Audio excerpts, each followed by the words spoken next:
autograph his fender. He had over 300 kids' name on his fender at Anigo. So stop down by Tommy Bradley.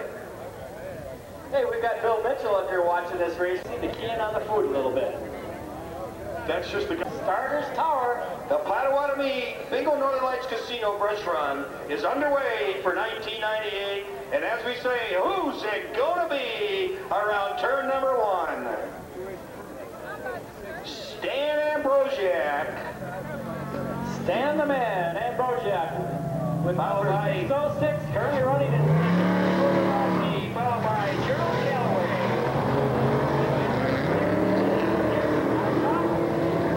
Thunder and Joe Wood rounding out our field. Sportsman 66.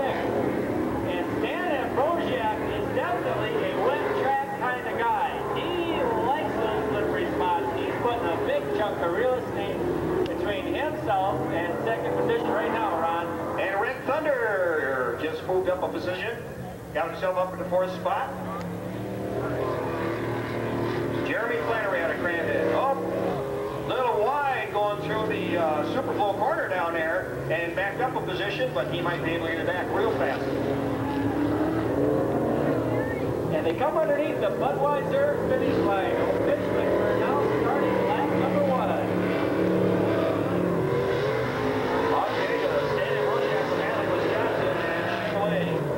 Walking away from everybody here, but not giving up. Bill Grabowski not giving up, running second. Number 606, followed by number 634, Gerald Calloway out of Menasha. And then Red Flannery rounding out the top 5. Gary Gottschalk, number 620, and number 613, Joe Wood out of Marinette. Joe comes all the way from Marinette. He's running a Chevy with BF Goodrich tires. Sportsman Stock will be coming up immediately following 66. At least that's on our schedule. That's the stock pickup trucks. You should be at the line staging right now. Sportsman Stock, you should already be at the line staging. They're in the backfield. Yeah. 1998 course sanctioned Exxon Superflow Series. Championship off-road racing. Sport utility vehicles rear-wheel drive are legal in this class. They're not only legal, but right now they're leading. The commanding lead, that's Stan Ambrosiak from Hatley, Wisconsin. Bill Grabowski right behind him out of Oshkosh. This class is one of the restricted sportsman's classes, although horsepower is not necessarily restricted, and you are allowed to leave on steering quickeners and things like that. The biggest restriction on this class is the suspension. Those leaf springs have to use stock mounting locations. Jeremy Flannery, Red Thunder Flannery, trying to get himself up into, get himself around number 634, Gerald Calloway. He not only tried, but he did. Jeremy Flannery, Red Thunder, moves himself up into 3rd position.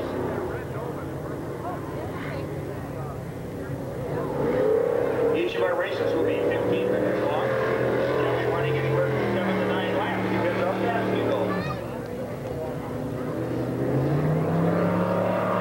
Test of equipment, a test of driver's skill. You got to be a dirt track driver, and you got to be able to do off-road. I mean, there's a lot of should we say, skill involved in driving these type of races. Sure, you can go roundy round, turn left if you want in a dirt track, but when you got jumps and bumps, it's like a road course in the dirt. Yeah, unlike their American stock car counterparts racing the Clay Oval, these guys can't really set up those rear ends with a little bit of steering and whatnot to make them dive into the turns as good, because they've not only got to turn left, but they've got to turn right. And suspension, suspension, suspension. It's always a big situation for this class. As we see number 620 losing a ball joint. Gary Gottschalk is losing a ball joint or something on the left front. That's going to shorten his day considerably as he pulls it off the track up by the big yellow ESPN tower going into the back section. Number 621, that's Stan Ambrosiak from Hatley, Wisconsin. Takes it up around by the barn, up over the hill, heads towards the flags and the Chevrolet skyboxes. Stan Ambrosiak, an all-purpose vehicle, Chevrolet. Currently running in 2nd position, Bill Grabowski. Bill won last weekend in Anigo. He'd like to make it back-to-back wins, but I don't know. Stan's got a pretty commanding lead on him. Red Thunder up by the barn Jeremy Flannery, number 604. 634, running fourth, Gerald Calloway in the white Chevrolet.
The two-tone sport utility vehicle in the lead, number 621.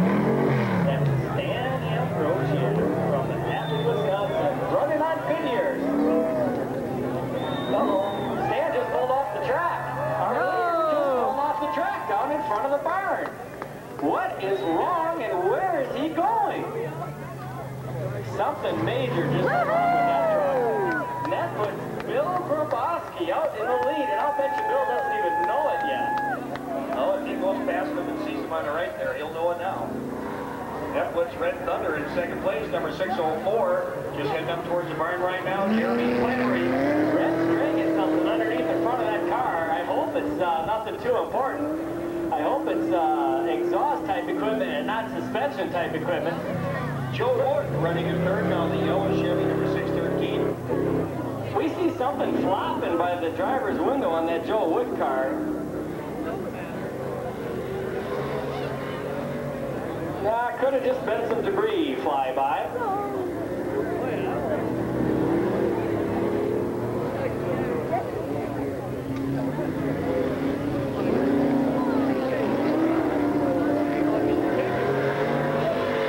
And underneath, he takes over the first position officially under the Budweiser finish sign, number 606, Bill Grabowski from Oshkosh, Wisconsin, BF Goodrich Chevrolet.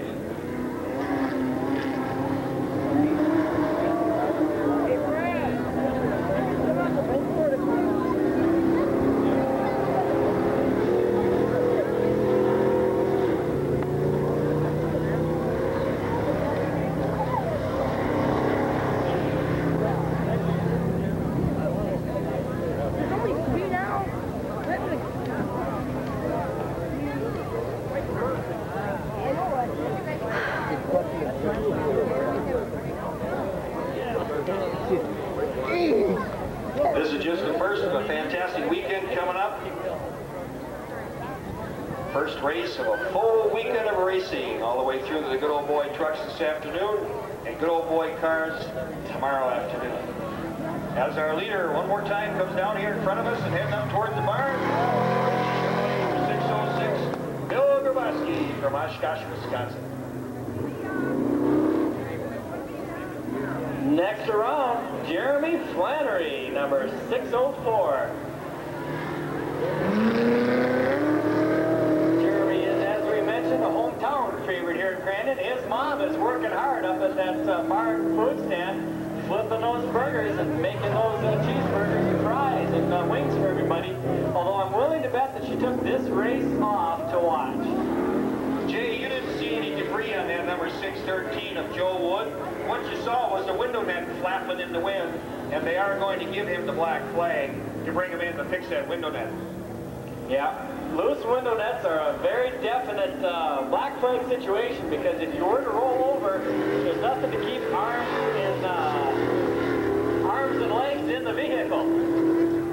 Well, plus you got the fact that there's stones and rocks being thrown around out there, and that netting gives a little protection. Not much, but a little bit. It's better than nothing. Did I remember to mention the thousands and thousands of dollars that the Crandon International Off-Road Raceway spent this spring growing this track to eliminate tons and tons of rocks from the top 8 to 12 inches of racing surface. Well, it's fairly evident that they did that because you look around, we used to see rocks and everything laying around, the big boulders, I should say, laying around. And you can tell they did a lot of work.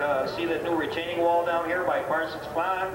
And you see where they dug down, now they got a berm all the way around that curve going around there. You see Larry Stetson down there with a couple of zip ties helping Joe Wood fix that window net. Larry's one of our 2 race directors here. We got Larry Stetson and Jake Flannery. Looks like that's Jake down there right now, doing an excellent job. They want to keep everybody racing, but they want to keep them racing safe. As our leader in the Chevrolet with the big white bow tie on the door, number 606, goes down in front of us once again. That's Bill Grabowski from Oshkosh, Wisconsin. And all the way from Crandon, Wisconsin in the Chevrolet. With your tires, 604, Jeremy Red Thunder Flannery running in 2nd place. You think he drove the car to the racetrack? No, he trailered it, but he didn't have to trailer it very far. But that's an interesting story. His first race in that car this year, and boy, I mean, he really put a lot of hours in that car over the winter, was Antigo. After Antigo, he couldn't get the car back on the trailer. Same trailer he brought it to Antigo on, because it spread the suspension so much in the race conditions, everything had loosened up, all those ball joints and high ends, that the car gained about 1.5 inches of width, and he couldn't get it back on the trailer. Just to give you the kind of idea what these cars go through in a race situation, all you mechanics out there. Don't forget, the Crandon Area Chamber of Commerce will draw another $100 winner at 1 o'clock today, sponsored by Cellcom. Buy your $10,000 ticket now to win $100 in cold hard cash every hour today and tomorrow. The ticket will also give you a chance at $10,000 in cash at the World Championship International Race here in Crandon on Labor Day weekend. Pick your ticket up at the top of the hill here when you buy your ticket for food. You can also buy your ticket for the Crandon Area Chamber of Commerce big drawing every hour today and tomorrow, and the big one, the huge one, on Labor Day weekend.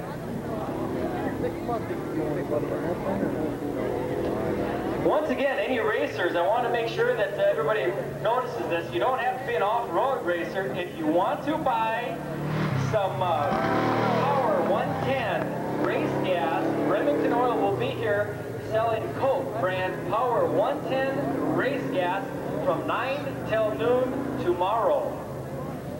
Jay, we're going to keep an eye on our leader, Bill Grabowski. I see smoke coming out the back end. Maybe he's overheated that car a little bit.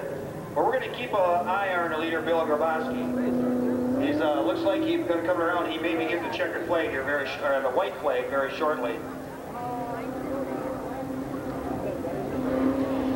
As we see our leader, Bill Grabowski, coming through the Superflow gravel pit, I'd like to mention again that Crandon International Off-Road Raceway souvenir stands are by both beer/beverage stands. There's one up here on the hill, and there's one over by the in the big metal building. Big metal building. What's it called? Pavilion. There you go. Over the pavilion, and they're offering T-shirts in 3 kid sizes and 5 adult sizes. They have sweatshirts in 5 adult sizes. And they have collectible International Off-Road Raceway hats, 1998, with quality stitched artwork. Well, we're on 2 laps left, Jay, for the Sportsman 66. If Bill Grabowski can kind of nurse that car around here, he'll be in good shape. But as I said, we're kind of watching it. There's some smoke coming out from underneath the back end. Hopefully, it's maybe a little overheating. Back off a little bit. You can tell he's not going as fast as he was going before. One of the simplest, most creative race innovations I've ever seen is very common in this class. They take an old fire hydrant with water and pressurize it, and they run a line up on the radiator. About halfway through the race, they pull that lever, and they blast the mud out of that radiator, and they cool off the car, and a big puff of steam comes out. And I don't know how many times we've thought, oh, it looks like Bill's having trouble, and then all of a sudden he looks stronger than ever. But this smoke looks a little different than that steam, Ron. This smoke has that kind of blue mosquito-killing flavor to it, doesn't it? And at the same time, I think young Jeremy Flannery it back off a little bit. He seems to have a little more wobble in that right front end there. He might be having some suspension difficulties. So, but he is gaining on Bill, and Bill is really smoking heavy as he goes into the gravel pit. I don't think Bill's going to make it. That could be gearbox. That could be gearbox because he's loading up that gearbox off the throttle, trying to get slowed down, trying to drop into that first gear. And boy, that smoke has a definite blue, sick look to it, doesn't it? He was probably wishing the white flag that's coming out now had some black squares on it. There's one lap to go. Now this, for him, this has got to be a cheek puckering situation. You know what I mean? A what? A cheek puckering situation. That's race terminology. We're allowed to say that. You can say cheek puckering on a G-rated broadcast because that's what Bill's doing right now. I mean, he's just hoping to God he can hold that car together for one more lap. Of course, the money he wins will probably pay for the transmission that he's smoking right now. If it's transmission, we're just guessing. Cheek puckering. That's race terminology. I've heard that on NASCAR broadcasts. I really have. Did you? No. I didn't think so. Hey, anybody out here that's ever been in any race car or been on empty trying to get home late at night knows exactly what I'm talking about.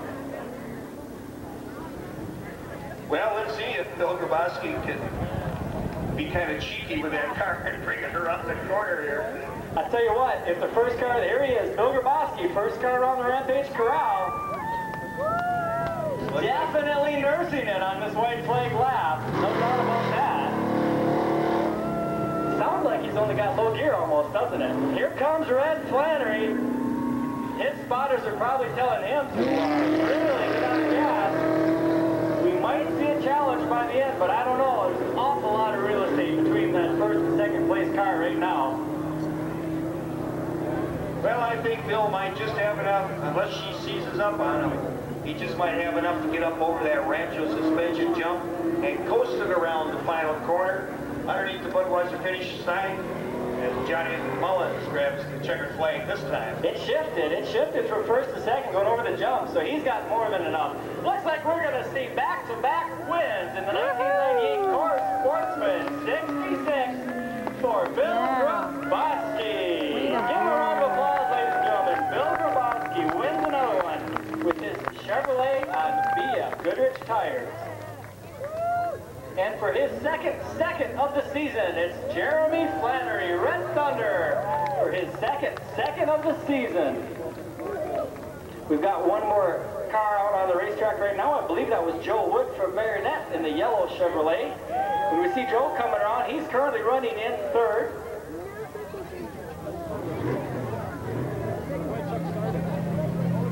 Number 613, lucky number 13. Yeah, today. Nice race, Bill. By golly, you know, when there's only 5 vehicles out there, everybody thinks it's so easy, you know. But no, it's not, because you know the guy behind you can catch you easily. You're still after the guy ahead of you, and he was leading. Looks like he dropped the drive shaft somewhere along the line. Oh, no. Yeah, that's correct. It's kind of ironic. He did the same thing last race. Because he's really one tough competitor. He's very difficult to beat. When I saw him on the side, I knew we were winning the race, but Jeremy Flannery, boy, he was giving us a push there at the end, and we started smoking. We were running about 250, and the engine was getting hot, but I didn't want to stop or slow down, because I know he was coming. Well, this is your actually third weekend out with this car now. What place are you in, do you know? Yeah, we're first in the points. We got second place in the first race, and the last 2 races we got first, so... Well, Bill, you're number one. You're always a hard competitor, so where do we go from here? Well, I would like to thank my sponsors. First off, my co-driver, Joe Kentop, and crew chief. I want to thank him. He's always there to help out on the car. Also, the sponsors, BF Goodrich Tires, they're number one in tires. I don't let the other guys fool you. KC Highlights are excellent. Dynamax Exhaust, Rancho Shocks and Suspension, and Mechanics and Optima Tires. I want to thank all those guys. K&N Filter, of course, I almost forgot them. Without them, we couldn't be out there today. Thank you very much. We've got a couple of KC Highlight hats for you, both you guys. And